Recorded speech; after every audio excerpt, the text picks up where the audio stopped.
क्या मोदी की गारंटी 24 के लिए भी गारंटी वही साबित होने वाली है जिस तरीके से 3 राज्यों में बम्पर जीत हुई है? क्या नाम है सर आपका? उस्मान गनी खलीफा बीकानेर। उस्मान जी, कैसे देखते हैं कि जो मोदी की गारंटी और 3 राज्यों में फुल गारंटी के साथ बम्पर जीत मिली? आज जो रिजल्ट आया वो अपने आप में गारंटी है, किसी को कहने की ज़रूरत नहीं है। ये 2024 की गारंटी है, प्रूव करती है कि 2024 में मोदी जी प्रचंड लहर के साथ आ रहे हैं। जैसा कि हम बात करें, मध्य प्रदेश की बात करें या फिर राजस्थान की बात करें, जिस तरीके से बयानबाजी हो रही थी और देखने को मिल रहा था, आज से कल की बात करें तो ऐसा लग रहा था कि पता नहीं क्या हो सकता है। एग्जिट पोल भी उसी तरह के आए से। तय था, ये सब कुछ तय था। नरेंद्र मोदी पे पूरा हिंदुस्तान भरोसा कर रहा है और उस भरोसे में अपने आप की गारंटी है। नरेंद्र मोदी जो नाम है वही गारंटी है, वो गारंटी अपने आप में जीत का सूत्र है। जैसा कि आप मुस्लिम समाज से आते हैं, बहुत लोग हैं ये कहते रहते हैं कि मुसलमान तो भाजपा को वोट ही नहीं करता है। आप क्या कहना चाहेंगे उसके लिए? भारतीय जनता पार्टी जब बनी तो उसमें हम 25% के स्टेक होल्डर सिकंदर बख्श साहब थे, है ना, जिन्होंने इस पार्टी के संस्थापक लोगों में से थे। तो ऐसा नहीं है कि पार्टी में मुसलमान का कुछ लेना देना नहीं है। भारतीय मुसलमान भी इसी देश का, इसी लोकतंत्र को मानने वाला एक आदमी है और ये इसी लोकतंत्र में एक रजिस्टर्ड पार्टी है। जैसे कांग्रेस पार्टी है वैसे भारतीय जनता पार्टी, दोनों का काम राजनीति करना है। तो उस राजनीतिक पार्टी है और राजनीतिक पार्टी के अपने अपने अलग आयाम होते हैं, है ना। तो वो अपने हिसाब से सियासत करते हैं, भारतीय जनता पार्टी अपने हिसाब से सियासत करती है। तो मुसलमानों को भारतीय जनता पार्टी से कोई बड़ा नुकसान नहीं है, बड़ा के किसी भी तरीके का कोई नुकसान नहीं है। भारतीय जनता पार्टी मुसलमान के हित में लगातार काम कर रही है, इसलिए मैं उसका भारतीय जनता पार्टी एक सिपाही है। जैसा कि कहा जाता है कि नरेंद्र मोदी बार बार भी कहते हैं कि जो हम विश्वास की बात करते हैं, विकास की बात करते हैं और दिल से लगाने की बात करते हैं, तो कहीं ऐसा लगता है कि कभी मनभेद वाली बात नजर आई हो? कहीं भी कोई भी किसी भी तरीके का मनभेद नहीं है। माननीय नरेंद्र मोदी जब 2014 में जीत कर आते हैं, पहली बार जीत कर आते हैं, तो देखते हैं सबसे गरीब कौन, सबसे कमज़ोर कौन इस मुल्क में। तो उनको लगता है मुसलमान सबसे कमज़ोर हो गए इस देश में। क्यों हो गया? क्योंकि कांग्रेस ने उसको सही ढंग से परोटा नहीं, क्योंकि 60 साल से सरकार कांग्रेस की थी, वो सही ढंग से उसको पहुंचा नहीं पाई, न शिक्षा में न रोजगार में, सबसे पिछड़ गया। तो सबसे पहले जो कलम चलाते हैं नरेंद्र भाई मोदी, मुसलमान के हित की चलाते हैं। वो मुसलमान के हित में कहते हैं, एक हाथ में मुसलमान में कंप्यूटर देखना चाहता हूँ, एक हाथ में कुरान देखना चाहता हूँ। नरेंद्र भाई मोदी उनके विकास के लिए, उनके डेवलपमेंट, क्योंकि उनको पता है मुसलमान हाथ का बहुत बड़ा कारीगर है। तो उस्ताद योजना, शिल्पकार योजना और पता नहीं उनकी एजुकेशन के लिए और कितनी कितनी स्कीमें लेकर के आते हैं। तो उन स्कीमों की गारंटी ही अपने आप में गारंटी है कि वो नरेंद्र भाई मोदी मुसलमान का सदैव हित चाहते हैं, अहित कभी नहीं चाहते। तो सर, उनके लिए क्या कहेंगे जो कहते हैं, अभी भी कहते हैं कि हमारी सरकार आएगी तो हम एक एक को देख लेंगे? पिछले 60-70 साल से उन्हीं की सरकार को मुसलमान वोट देता है ना। जब वहाँ से कुछ मिला नहीं तो मुसलमान भी डाइवर्ट हो रहा है। उनके जो सबसे बड़ा आधार से जो डरा के रखा मुसलमान को, बाहर मत जाओ, मार डालेंगे, बीजेपी मार देगी या कोई और पार्टियां मार देगी, 60 साल से जिसको वोट बैंक बना रखा है, वो वोट बैंक लेस हो रहा है उनका। तो वो वोट बैंक ही उनकी मौत का सबसे बड़ा कारण बन रहा है। आज भी 20% मुसलमान लगभग डाइवर्ट होकर बीजेपी के साथ आया, तो ये जीत का बड़ा सूत्र है। इसी वजह से भारतीय जनता पार्टी जीत रही है। जैसा कि अगर हम उत्तर प्रदेश की बात करें, योगी जी का शासन है वहाँ पे, कहते हैं कि लॉ एंड ऑर्डर बहुत अच्छा है, परंतु एक बात जरूर खटकती है दिल में, कहते हैं कि जो बुलडोजर है वो मुसलमानों के ऊपर ही चलता है। कौन से मुसलमानों पर? उन मुसलमानों पर जो कि ऑलरेडी बदमाशी का काम करते हैं। वो मुसलमानों के हीरो नहीं है। मुसलमान का हीरो वो है एपीजे अब्दुल कलाम। मुसलमान का हीरो वो है जो मुसलमान के हित की बात करे। अगर भारतीय जनता पार्टी ने तो उन शरारती तत्वों को ख़त्म किया है। कांग्रेस ने जिनको पनपाया, जिन अल्पसंख्यक समाज के गुंडों को हमारा एक आदर्श बना दिया कांग्रेस ने क्या किया, एक गुंडा, एक हर मोहल्ले में गुंडा पैदा किया, उस गुंडे को संरक्षण दिया, गुंडा भाई साहब बन गया और वो गुंडा ही करता था। वो किसी और समाज में नहीं, वो अल्पसंख्यक समाज को दूषित करता था, अल्पसंख्यक समाज पे ही अत्याचार करता था। तो उस अत्याचार से मुक्ति दिलाने का सरल तरीका यही है कि वो उनको पनिश कर रही है। तो इसमें नरेंद्र मोदी या योगी जी जो भी काम कर रहे हैं वो कोई गलत नहीं है। अगर किसी क्रिमिनल को मार रहे हैं या कोई पनिश हो रहा है तो कोई प्रॉब्लम नहीं उसके साथ। मुसलमान को क्या तकलीफ है? उनके लिए क्या कहेंगे जिस तरीके से आज भी अगर हम देखें देश के अंदर पाकिस्तान जिंदाबाद के नारे लग जाते हैं, कई जगह हिंसा देखने को मिल जाती है, दिल्ली जैसे शहर में कई बार हमें ऐसी घटना, छुटपुट घटनाएं देखने को मिल जाती है, उन लोगों के लिए क्या मैसेज देना चाहेंगे आप? देखिए, दंगाई किसी भी समाज में हो सकता है ना। उसके अपने सोर्स होते हैं, अपनी फंडिंग्स होती है, वो अपने हिसाब से काम करता है। तो कोई एक मुसलमान पाकिस्तान जिंदाबाद कहता है तो इसका मतलब ये नहीं मुसलमान उसके साथ हैं। हिंदुस्तान में तकरीबन 25 करोड़ आबादी मुसलमानों की है, तो हमें उन 25 करोड़ लोगों का परसेप्शन देखना, उनका आइडियाज़ देखना, उनको आइडियोलॉजी देखनी है। मुसलमान बेवकूफ़ नहीं है, मुसलमान समझदार है, इस देश का हित है। अगर हमारे पास एक ऑप्शन था पाकिस्तान जब बना, पाकिस्तान जाने का, अगर हमें जिंदाबाद बोलना तो वहाँ जाके बोल लेते थे, लेकिन हमारे पास ऑप्शन था, हम लोग नहीं गए। हम बाई चॉइस इंडियन है। आपके जैसे हिंदू समाज के लोग हैं तो उनके पास चॉइस नहीं थी, उनको तो इंडियन थोपा कहते हैं, उनको इंडिया में ही रहना था, बाहर नहीं जा सकते थे। लेकिन मुसलमान के पास ये चॉइस थी कि वो चाहता था पाकिस्तान जाता, लेकिन उसने अपने दिल से माना हिंदुस्तान को, इसलिए वो यहाँ पर है। और जब वो हिंदुस्तान में है तो हिंदुस्तान जिंदाबाद ही कहेगा, हिंदुस्तान मुर्दाबाद कभी नहीं कहेगा।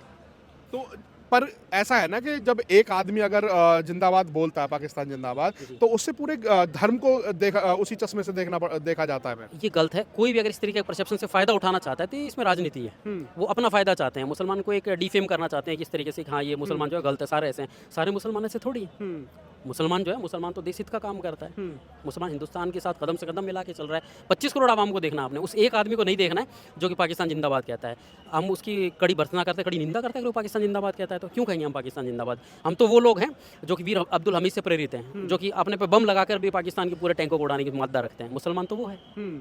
तो अगर जिस तरीके से 3 राज्यों में जीत हुई, 24 की तैयारी हो गई, 24 की गारंटी की बात कर रहे हैं प्रधानमंत्री मोदी जी, तो मुसलमान कहाँ क्या देख रहा है आपकी बात? मुसलमान इस जीत का सबसे बड़ा सूत्रधार होगा। 2024 का जो चुनाव है, नरेंद्र भाई मोदी के विश्वास के ऊपर लड़ रहा है।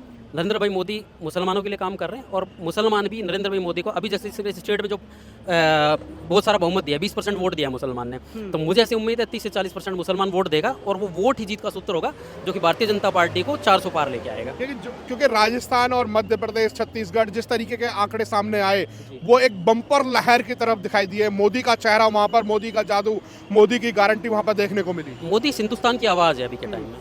मोदी वो शख्सियत है जिस पर हर आदमी भरोसा कर रहा है, उसको किसी गारंटी कह के गारंटी देने की जरूरत नहीं पड़ रही।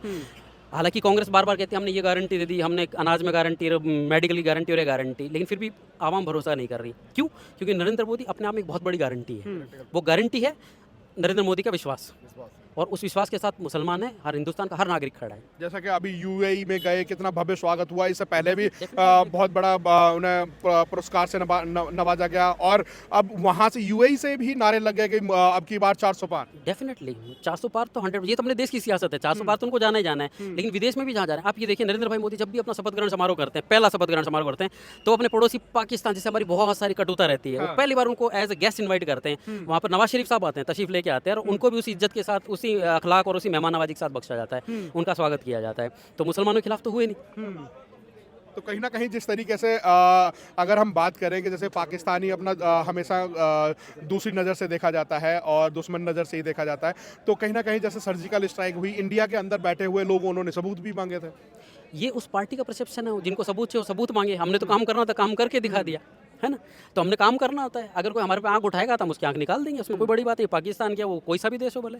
अगर हमारे मुल्क पे कोई आंच आती है तो हिंदुस्तान का एक एक बच्चा नरेंद्र भाई मोदी के साथ में है, उनकी पॉलिसी के साथ में है। क्या सोच रहे हैं अब की बार 24 में, क्या आंकड़े लेकर के आ रहे हैं? क्योंकि इन 3 राज्यों में तो एक चमत्कार की तरह जादू चला। बस तो 24 में इससे बड़ा जादू चलने वाला है। बम्पर जीत के साथ सरकार बना रहे हैं, 400 पार। गठबंधन भी तैयारी में है। गठबंधन ठगबंधन हो गया है। अभी जो दिखा दे, गठबंधन होता तो अभी भी हो जाता था, है ना। ऐसा कहीं नहीं चलने वाला, गठबंधन खत्म हो गया, कोई फर्क नहीं पड़ता। नरेंद्र मोदी अपने आप में एक बहुत बड़ा संघ है ना। हिंदू मुस्लिम एकता के प्रतीक जय श्री राम। क्या देख रहे हैं जिस तरीके से जो गठबंधन बना? राहुल गांधी भी कह रहे हैं कि हम सारे एकजुट हो गए, अब की बार मोदी की विदाई कर देंगे। ओवैसी ने भी कह दिया था कि योगी मोदी मठ चले जाएंगे, मोदी गुफा चले जाएंगे, कौन बचाएगा? क्या जरूरत है इनको गठबंधन करने? क्यों कर रहे हैं गठबंधन? किस लिए गठबंधन चाहिए? सियासत करनी, सियासत करो, खुल के करो। जोड़ तोड़ के ऊट पटांग हरकतों से, जब एक आवाम का परसेप्शन है, आवाम जो चाहती है उसको जिताएगी। आप क्यों गठबंधन करके लोगों के वोट परसेंट को अपने हिसाब से मैनेज करना चाह रहे हैं? मैनेजमेंट का खेल नहीं है ना। चुनाव दिल से जीता जाता है, दिल से हारा जाता है, दिल से लड़ा जाता है। अगर ओवैसी जी की बात करें, तेलंगाना में भी चुनाव हुआ, ओवैसी जी कहीं नजर ही नहीं आए। वहाँ पे भी कांग्रेस और बीआरएस भी टक्कर में रही, भाजपा ने अपनी बढ़त बनाई। ओवैसी जो हमेशा चैनल पे बैठ करके जो ध्रुवीकरण की बात करते हैं, वो दिखाई नहीं दिए कहीं। वो सिमट रहे हैं धीरे धीरे, और इसी तरीके से जो भी सांप्रदायिक बातें करेंगे वो धीरे धीरे अपने आप सिमट जाएंगे। वो भी सिमट जाएंगे, ओवैसी साहब भी सिमट जाएंगे। अगर मुसलमानों की हितैषी होते तो वो भी बहुत जगह जीत के आते ना। हिंदुस्तान में 25 करोड़ आवाम है, तो 25 करोड़ उनको पसंद कर रही होती। यूपी के अंदर बहुत जगह उन्होंने चुनाव लड़ाया, एक भी सीट नहीं निकाल पाए। कारण वही है। जी धन्यवाद। क्या नाम है सर आपका? ओम प्रकाश सैनी। सैनी साहब, आप कैसे देख रहे हैं? आप बुजुर्ग हैं, आपके सफेद बाल हो गए, आपने बड़ी ऊंच नीच वाली राजनीति देखी होगी। 30 साल तक हम कहना कांग्रेस में सजे कार्यकर्ता रहे। 2014 से हम भाजपा में आ गए, वो मोदी जी के साथ। जब से भाजपा के साथ हैं। जिला चांदनी चौक हमारा क्षेत्र आता है, पार्लियामेंट कंस्टिट्यूंसी आती है। डॉक्टर हर्षवर्धन जी को हमने 2 बार इलेक्शन में फाइट करा के उनको लड़ाया है और उनको जिताया है। और अभी आने वाले 2024 के अंदर हम मेंबर पार्लियामेंट को जिताएंगे और पूरे बहुमत के साथ 400 से पार जाएंगे। 400 आंकड़ा बड़ा है 400 का। 400 से पार जाएंगे, कोई ताकत नहीं इसको रोक दे हमारे। देख लो, आंकड़ा बड़ा है, गठबंधन बैठा है सामने। ये जो INDIO बनाया है, ये फ्लॉप जाएगा और ये हम 400 से पार जाएंगे, कोई रोक नहीं सकता हमारे। क्या जी बाबूजी, 400 ही जाएंगे? बाबूजी ने तो कह दिया। ये बात तो बिल्कुल सही है, मगर आप जो भी देख रहे हैं सामने देख रहे हैं हाँ। जो है, और जो भी हो रहा है बढ़िया ही हो रहा है। और जो भी चीज़ें हैं पब्लिक के सामने है जो है। आज जिस तरीके से 3 राज्यों में बम्पर जीत और मोदी लहर देखने को मिली, 24 में क्या देख रहे हैं?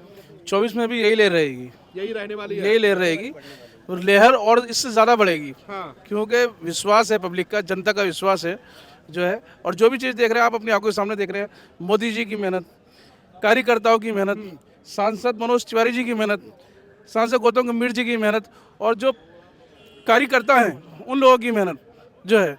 दिल्ली में तो फुस हो जाते हैं, फिर अगर मेहनत है तो केजरीवाल से टक्कर क्यों नहीं ले पाते? इस बार देख लेना आप क्या मामला है, और केंद्र में मामला देख लेना आप। केजरीवाल बिल्कुल साफ है, केजरीवाल का नाम निशान साफ है। मैं ओखला से वादा करता हूँ, ओखला जामिया नगर से कामर मलिक जो होगा अब आपके सामने देखेगा आप। तो कैसे देख रहे हैं जिस तरीके से गठबंधन है वो तैयारी कर रहा है, पूरी दमखम लगा रहा है, कह रहा है कि 24 में हम मुकाबला करेंगे, तो कहाँ देख रहे हैं उस मुकाबले को? तैयारी वही करे जिसको हार का डर हो। हमने कोई तैयारी नहीं करनी, आवाम हमारे साथ है, जीत रहे हैं, हमें तैयारी करने की जरूरत नहीं है ना। हम ऑलरेडी तैयार हैं और हमें तो वोट मांगना है पब्लिक से, पब्लिक वोट दे रही है, जीत रहे हैं। मतलब पब्लिक के दिल में बसे हुए हैं। नरेंद्र भाई मोदी अपने आप में एक गारंटी है, उस गारंटी पे पूरा हिंदुस्तान भरोसा कर रहा है और वो भरोसा ही जीत का सूत्र है। भरोसा ही जीत का सूत्र है।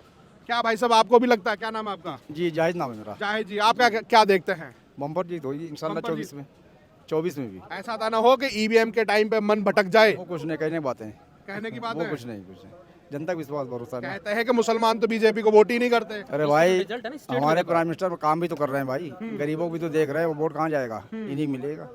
इंशाल्लाह अच्छी जीत होगी, बम्पर जीत होगी। योजनाओं का लाभ मिल रहा है? सब कुछ पूरा पूरा पूरा, जब भी तो वोट मिले ना इनको जो जैसे जीत के आए भाई बहुमत से, उसी देने ना। तो ये आपने देखा यहाँ पर जो गारंटी की बात की, और वही 2024 की अगर बात करें तो 24 में भी वही जनता की गारंटी और मोदी की गारंटी पर चुनाव होगा, और गठबंधन के लिए मुसीबत खड़ी होने वाली है। और वो मुसीबत ऐसी हो सकती है जैसा कि अभी 3 राज्यों में रिजल्ट देखने को मिले। ऐसी ही खबरों के लिए आप हमारे साथ जुड़े रहिएगा। जय हिंद, जय भारत।